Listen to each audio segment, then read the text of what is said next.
Macoser, para sus productos Singer y Florencia. Presenta con exclusividad este programa de difusión educativa y cultural.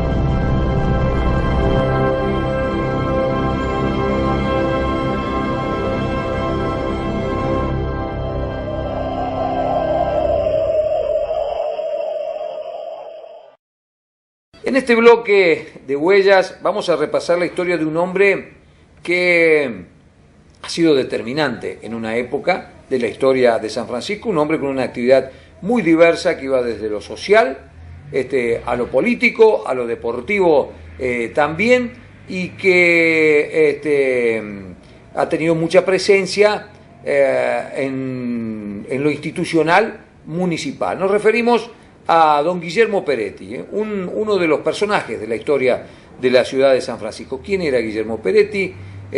¿Cuáles fueron sus principales actividades? Es de lo que nos va a hablar hoy Arturo en esta edición de Huellas. Arturo, Guillermo Peretti, en lo personal tengo alguna referencia que tiene que ver con su presencia política, con su característica de intendente, pero fue un hombre que trascendió mucho más allá de eso, ¿no? Claro. Guillermo Peretti había nacido en Plaza Luxardo, en el hogar de una familia de agricultores de la zona, allá en el año 1913.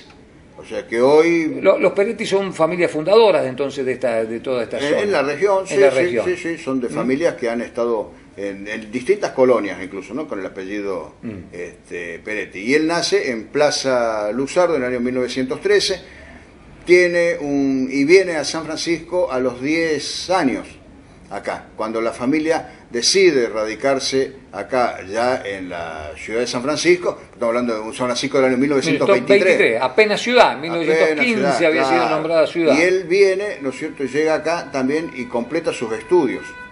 En 2 años, Guillermo Peretti hizo toda su escuela primaria, hizo en un instituto privado, que era claro, el Instituto Hispano-Argentino. Sí, señor, todavía, esto lo hemos charlado cuando hablamos de educación, y Arturo nos contaba, las escuelas, había alguna escuela pública en la Iturraspe y para el año 23 estaba la Iturraspe, la normal, la Mitre. Claro, y el resto eran escuelas privadas, y en muchas de esas escuelas privadas se enseñaba el castellano porque hablaba mucho el piamontés. El piamontés también, claro. O sea que en estas escuelas, como bien decís vos, teníamos nomás la normal como secundaria, y ya tenía también primaria, la escuela Iturraspe, la escuela Sarmiento del año 17 y la escuela Mitre del año 19. Claro. 19 que se instala en el sitio donde está ahora, pero era del año 15 en realidad también. Termina la primaria, que no era poco para la época. Claro, termina la primaria, hace toda la primaria en ese instituto privado en 2 años. Él, al terminar los estudios de la escuela primaria, comienza a desarrollar algunas actividades laborales con su familia.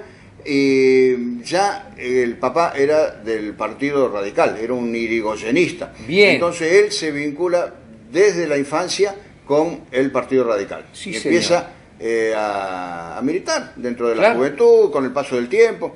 Y bueno, va teniendo esas actividades. Ya siendo joven, él continúa con esto y comienza también a trabajar en la municipalidad, en la época de Villafañe. Él era un gran admirador de Sabino. Él elogiaba mucho Guillermo Peretti a Eugenio Sabino, que tuvo una intendencia muy corta del año 40 al 43, interrumpida por el golpe de Estado del año 43, claro, y donde tampoco pudo hacer mucho Sabino, porque la municipalidad estaba en una crisis bastante grande por juicios que venían de administraciones anteriores, de la época de Trigueros de Godoy. Muchos dicen, bueno, digamos, se ve un poco opacado Sabino por la intendencia anterior, la de Villafani, La de Villafani, que también era radical. Que también es radical y luce mucho, pero también están los que dicen que Sabino vino a pagar un poco las cuentas. También, claro, pero no solamente de obras de Villafani, sino también juicios anteriores que ya no podían ni ser recurridos, porque ya se habían recurrido a todas las instancias judiciales. Y Guillermo, entonces, y Peretti elogia mucho el manejo que Sabino tuvo de la intendencia en ese periodo, y él toma conceptos y consejos de ese momento cuando a él le toca ser intendente y comisionado. Vuelvo un minuto antes. Entonces, Guillermo Peretti fue empleado municipal. Claro, él fue empleado de la municipalidad y en su calidad de empleado municipal es fundador de lo que ahora es el Sindicato Unión de Empleados y Obreros Municipales. Él es el fundador, claro, y primer secretario general. Ah, pero mira qué dato. Y no solamente esto, sino era una persona de llevar muy adelante todo el tema de las comisiones y de organizar. Porque es todo tema ser organizador de un sindicato en los años 40, anterior, entonces, sí, anterior al peronismo, que el peronismo sí, digamos, facilitó todo esto. Cuando llega el peronismo, Peretti ya había fundado también la Federación de Gremios Municipales en Córdoba. O sea, en la provincia fue un referente sindical provincial.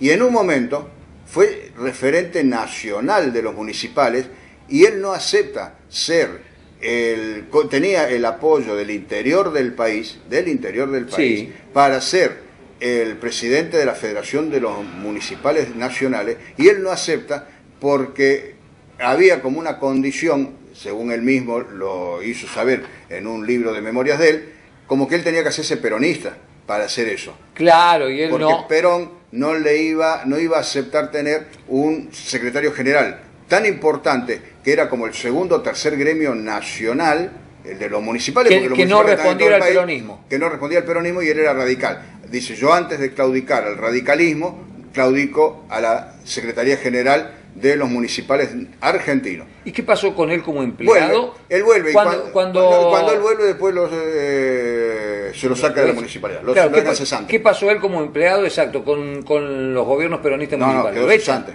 Claro, quedó cesante. Lo echaron. Sí, fíjate vos qué figura, que él posiblemente, aceptando aquello... hubiera resuelto el tema acá.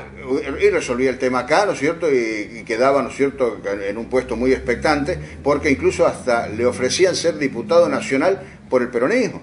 Pero él no aceptó nada de eso, porque él era radical. Él era radical, se consideraba a sí mismo radical. Sí, y en el 58 se ve en la obligación de decidir. Antes de eso todavía, él vuelve, ¿no es cierto?, es cesanteado en la municipalidad. Obviamente él tenía otros recursos también de vida, porque no vivía solamente de esta cuestión municipal, sino que tenía una empresa, después incluso estuvo una empresa fabricante de mosaicos acá en San Francisco, muy conocida, que hubo en la ciudad durante muchísimos años.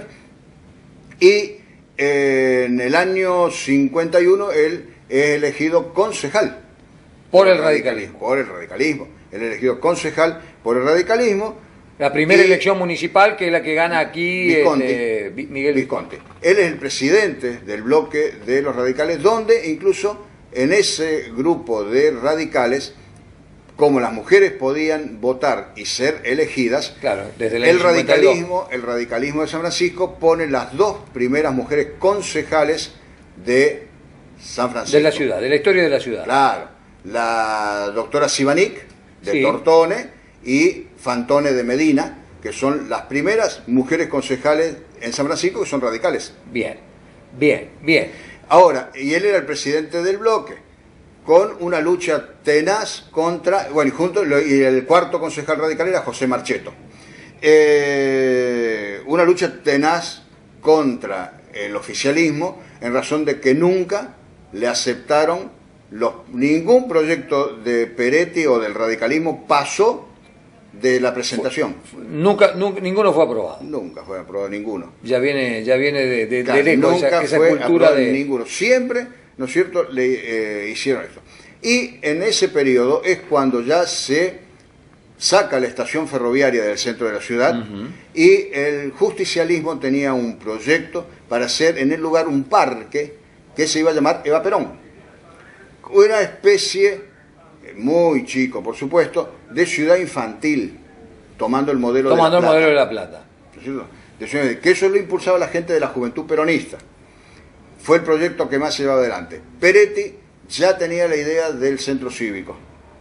Obviamente no avanzó ninguno de los dos proyectos, porque después en ese momento, pero el del centro cívico avanza cuando Peretti llega a la Peretti llega como intendente a la municipalidad. Las elecciones de 1954, 55, que es cuando se tiene que hacer el cambio, y es reelegido Visconti, otra vez Peretti va como candidato a concejal, pero en razón de que por el sistema electoral que había en aquel momento, donde los concejales entraban por sorteos, Peretti queda fuera del sorteo, en consecuencia, en ese periodo, 55, 58, no es concejal. Claro, no tiene cargo público. En el 58, en la división del radicalismo, él hace una opción por la UCRI. Claro, o sea, para el 58 el radicalismo llega dividido, Balbín con la Unión Cívica Radical del Pueblo y los intransigentes. Y los intransigentes de Frondizi. Peretti adhiere a Frondizi y gana la intendencia y es intendente desde 1958 a 1962, claro, en que fue elegido nuevamente intendente. Pero esas elecciones se anularon.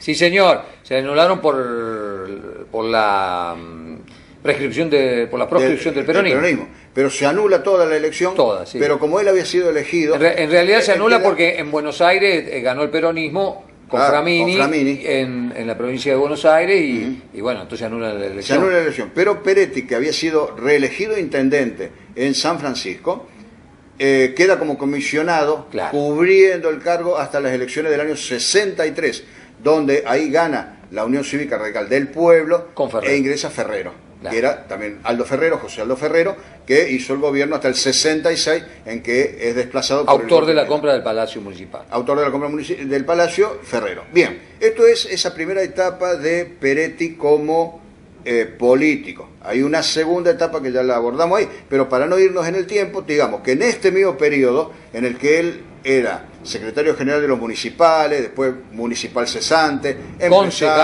empresario, que fue concejal, luego desde el año 51 al 55, en todo ese periodo también él fue fundador de la cooperadora de la Escuela del Trabajo. Sí, señor. Esa cooperadora tenía un nombre, se llamaba Hogar y Patria. La escuela era Escuela Emilio F. Olmo. Se llamó Escuela del Trabajo también Presidente Perón.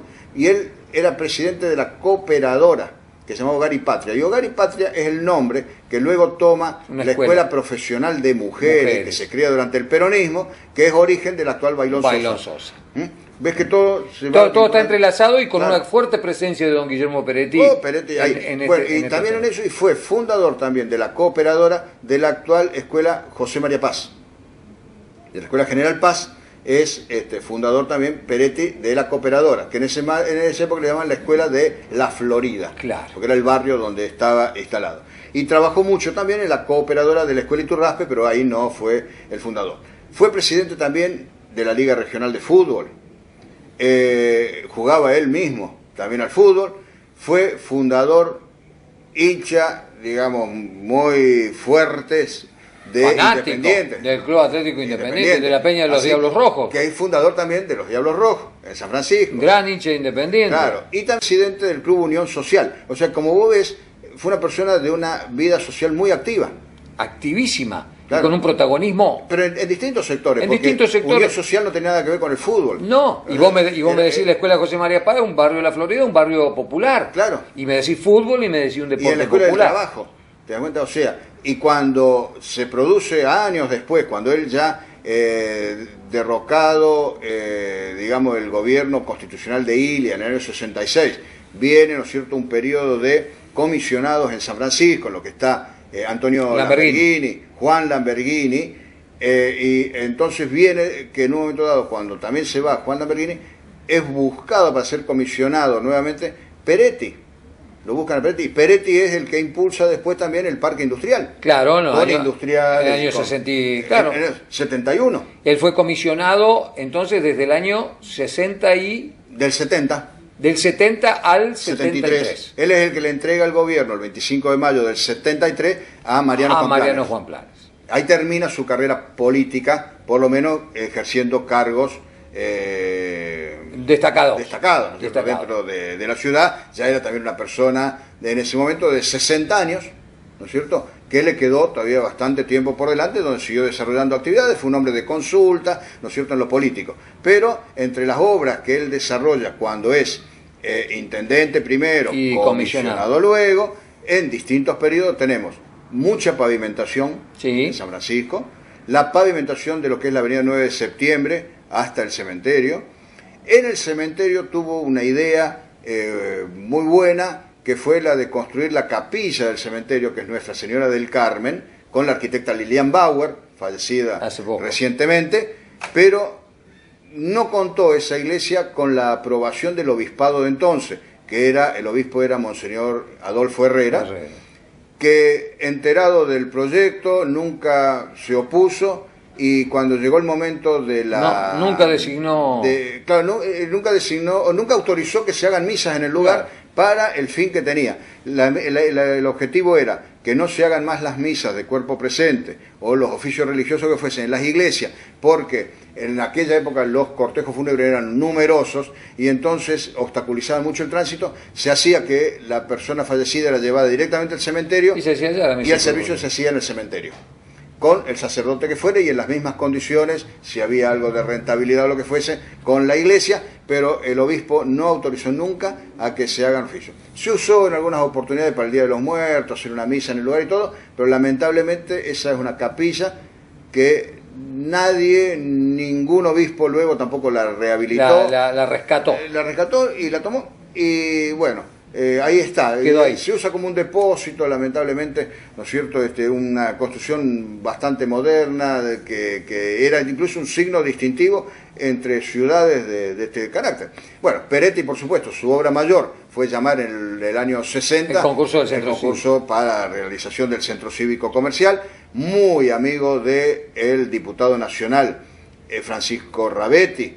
Después le ponen, ¿no es cierto?, el nombre de Francisco Rabetti al centro cívico cuando Rabetti falleció, muy amigo de Zanichelli, que era el gobernador intransigente en aquel periodo, y entre Peretti, Zanichelli y Rabetti son los que consiguen interesar al presidente Frondizi, que también era intransigente, para que los terrenos pasen a propiedad de la municipalidad y tengamos lo que tenemos hoy como el centro cívico. Así que bueno, y Peretti tenía una característica, yo lo llegué a conocer en el último periodo que él estuvo como intendente, del año 71 al 73, era un mediático, era un intendente mediático. Un intendente que le prestaba mucha atención a los medios, le daba importancia. Le daba importancia y se prestaba a los medios, que en aquel momento era muy limitado porque era gráfico. Claro. Recién la primera radio 70 sobre el final del gobierno de él. Claro. La primera radio de San Francisco de noviembre del 72, LB27, 72, claro. de noviembre del 72, y Peretti se va en mayo del 73. O sea que él tema de poco, y además, bueno, el hermano de Guillermo Peretti era el propietario de la radio, claro, que era Dionisio.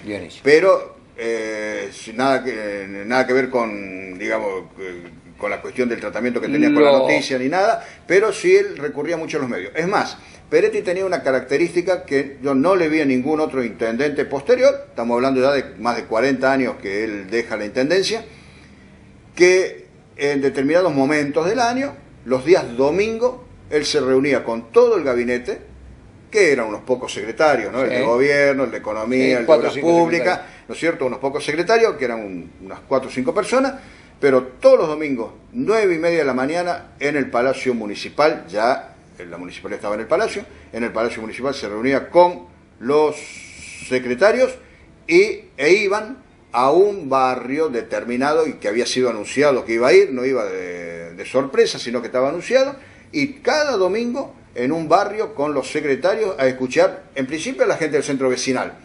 Pero yo he sido testigo porque trabajaba en el diario ya en esa época y acompañaba esas visitas, o lo iba a cubrir con esas visitas, y ahí también se reunía con vecinos que venían todos muy amigablemente y todo muy bien a plantear problemas.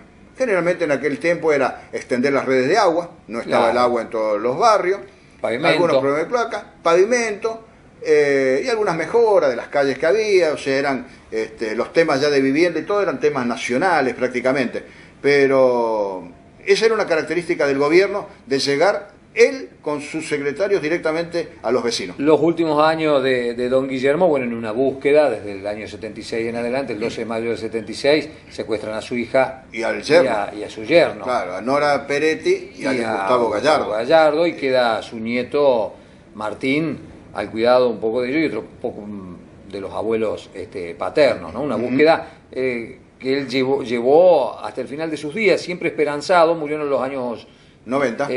Claro, hasta los años 80 y pico por lo menos, esperanzado de que pudiese encontrarlos en vida, ¿no? Claro. Y 3 hijos, dos mujeres y una... Y el varón. Y el varón, que es el doctor Guillermo Peretti. Y su esposa, que... Cándida Gómez. Que... Bueno, obviamente lo acompañó en toda esta trayectoria, que era súper intensa, ¿no es cierto? Así que bien una madre de familia de aquel momento, porque don Guillermo era una persona, digamos, absolutamente vinculada e inquieta, buscando, ¿no es cierto?, siempre qué hacer, y en todas cuestiones comunitarias, ¿no?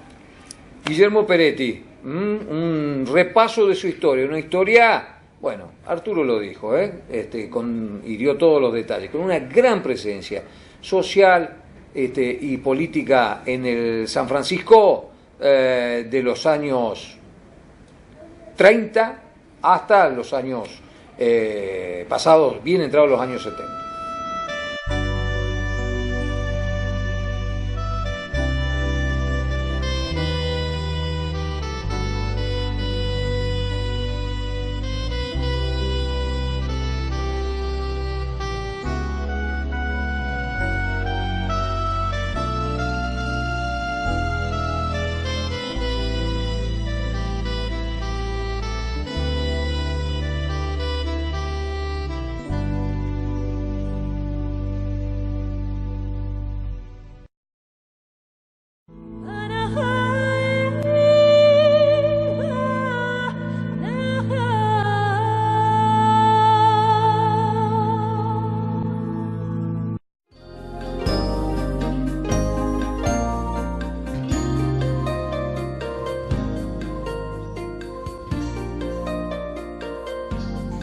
En San Francisco, distintos espacios tienen los nombres de vecinos que en alguna oportunidad han trabajado en beneficio de la comunidad. Calles, plazas e instituciones tienen los nombres de personas que dieron lo mejor de ellos para aportar a la sociedad sanfrancisqueña desde fines del siglo XIX y hasta tiempos recientes. Leemos textos en libros, distintas publicaciones con referencias a personajes locales. Caminamos por la ciudad o llegamos a instituciones y observamos carteles que nos indican nombres que no siempre nos resultan conocidos. Nos interesamos en ellos y surge indefectiblemente la pregunta: ¿quién fue?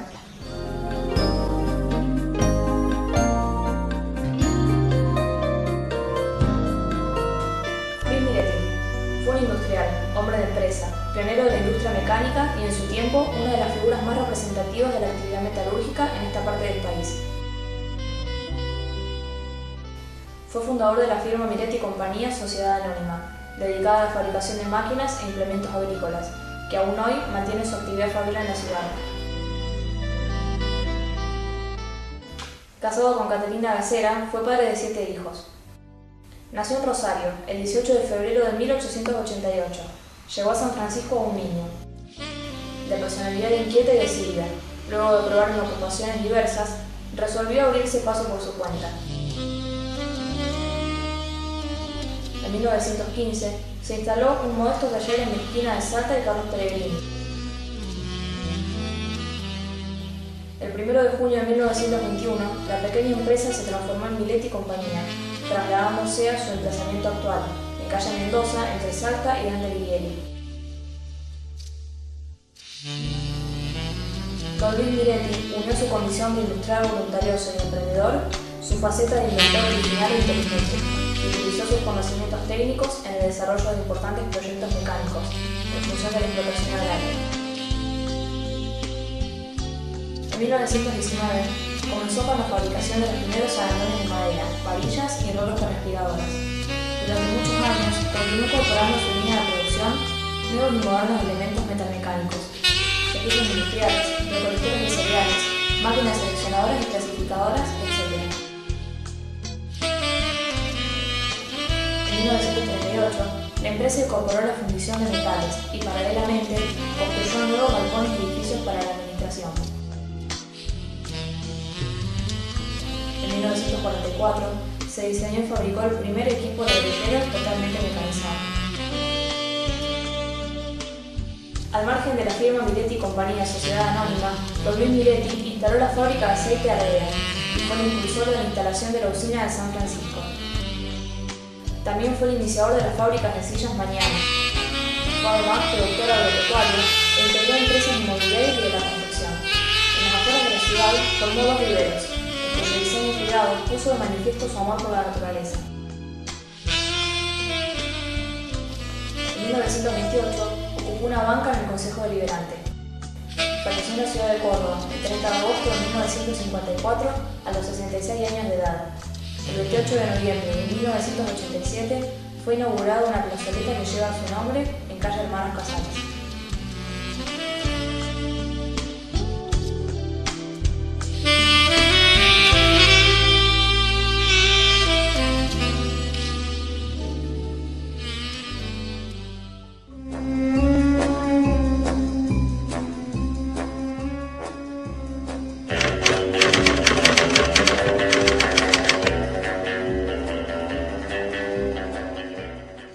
La propuesta hoy sería hacer un paseíto por la Avenida del Libertador Norte y pararnos en la esquina de esta arteria con la calle Belgrano. Allí aparece una de las viviendas más bellas que tiene la ciudad de San Francisco. Es la casa conocida como Casa Bottiglieri, construida en el año 29 y responde a los lineamientos del pensamiento de la época. Alrededor de 1910, con la efervescencia del centenario de la Revolución de Mayo, hay un planteo de raíz literaria traída por Ricardo Rojas, en donde la propuesta es volver a lo que era nuestro, después de haber pasado por ese rechazo a todo lo que fuera español por cuestiones políticas, por cuestiones ideológicas. Entonces, la idea es buscar las raíces para construir una verdadera realidad nacional. Y en arquitectura eso se da buscando las raíces en las antiguas construcciones coloniales de la época hispánica, de carácter barroco, con lo que se conoce estilísticamente con el nombre de barroco americano, esas características muy típicas de las casas encaladas, paredes blancas o de color ocre, con terminaciones de tejas coloniales, muy típico, inclusive tomando elementos de la tradición prehispánica americana. Es así que en nuestra ciudad aparecen estas construcciones. Entre ellas, la Casa Bottiglieri no es la única, pero entre ellas, entre las más importantes, está la Iglesia Cristo Rey o el Correo, que está en la otra esquina de esta casa. Si la vemos con detenimiento nos paramos en la esquina en diagonal, lo que vamos a ver es una composición muy fuerte, muy sólida, de tratamiento de fachadas. La fachada sobre la Avenida del Libertador está organizada en función de un fuerte remate que tiene la parte superior de líneas mixtas, curvas contra curvas, que retrotraen a la idea del barroco americano, un movimiento muy dinámico, muy fuerte en cuanto a expresiones plásticas, con fuerte juego de luces y sombras. Ese coronamiento está en eje con un balcón de la planta alta muy importante. El ingreso a la vivienda se da más hacia el costado de la medianera, con el vecino, con un ingreso ya jerarquizado, con un balcón de una riquísima reja colonial también en hierro. Por el costado, por la fachada que da sobre la calle Belgrano, aparece el ingreso al consultorio del médico que había hecho construir la casa, el doctor Bottiglieri, así como también los portales que dan al patio posterior.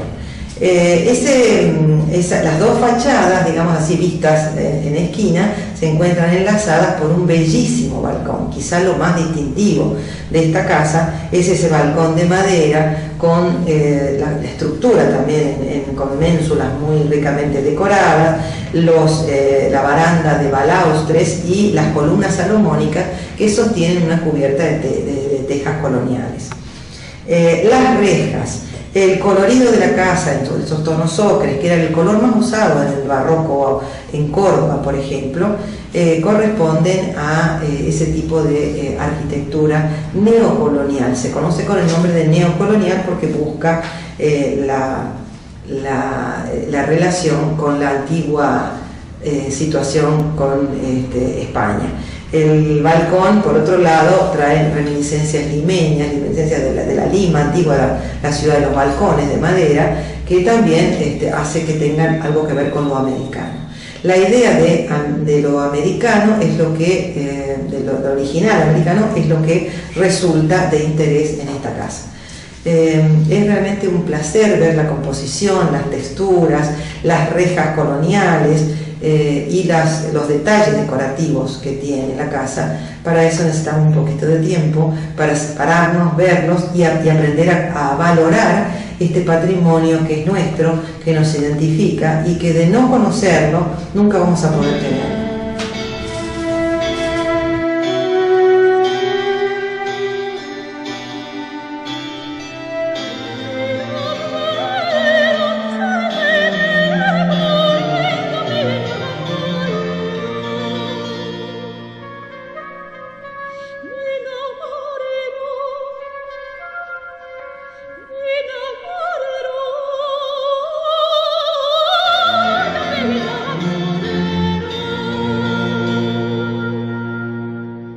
Macoser, para sus productos Singer y Florencia.